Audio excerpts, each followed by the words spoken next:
It's safe to say that Dillian Whyte has had a crazy career up to this point. Whilst the road has never been smooth, it has been thoroughly entertaining, with many recent classics on his record, including his bout versus Anthony Joshua, his first and second fight versus Derek Chisora, and his win over Joseph Parker. Up to this point, Whyte has only lost to the elite, the aforementioned Joshua, Alexander Povetkin in a fight where he's in control and would go on to win the rematch emphatically. Whyte was made to wait far too long for a shot at the WBC world title, namely by Deontay Wilder. But when his shot did come versus Tyson Fury, frustratingly we saw nothing like the best Dillian Whyte. Since then, things have really gone from bad to worse, despite an underrated win in my opinion versus Jermaine Franklin. This win set up a rematch versus Anthony Joshua, however Whyte failed a drugs test. Whilst I don't believe Whyte is a purposeful cheat, athletes, particularly fighters, have to take responsibility for what was in their system. 2 comeback wins versus Christian Hamer and Ebenezer Tete would follow, with Whyte looking particularly rusty in both. On paper, Whyte's record still looks very impressive, with 31 wins, 21 KOs, at a KO percentage of 67.74%, to only 3 losses. However, when you dig a little deeper, you see he's now 37 years of age, and has been pretty inactive with only 3 fights in the past 3 years.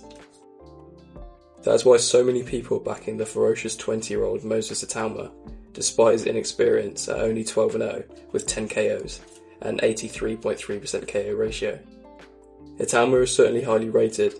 His trainer Ben Davison, also the trainer of Anthony Joshua, has stated that he is a generational talent. Former cruiserweight champion Chris Billam-Smith has stated that he can't see anything other than a Moses win. I've seen him in the gym. He was 15 years old, and he's a superb talent. Itauma made short work of Marius Vac in a way that no one has done before. He then made short work of the highly rated Dempsey McKean, who boasted a record of 22-1 going into the fight, but couldn't make it out of the first round on this occasion.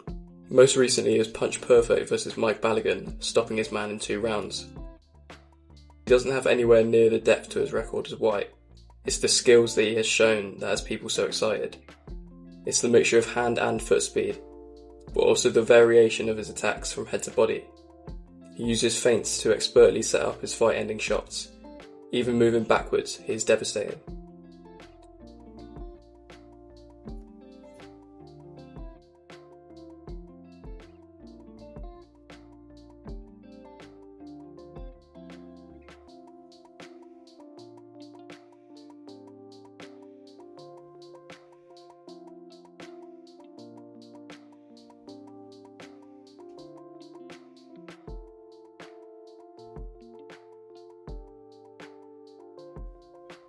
With all this said, does Dillian Whyte have a chance? Of course he does, but I make it only slightly more than a puncher's chance. Whyte hits hard with both hands, as proved throughout his career. He also has an excellent jab, and is called the body snatcher for a reason.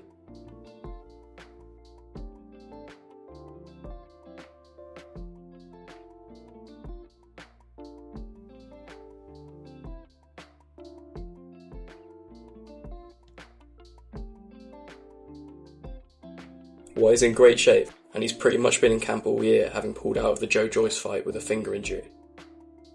But the problem for me will be speed of foot. Whyte is more than capable of going the distance, but he likes to fight at a slower pace, picking his shots. Itauma's footwork will likely force Whyte into a pace that he's not comfortable at.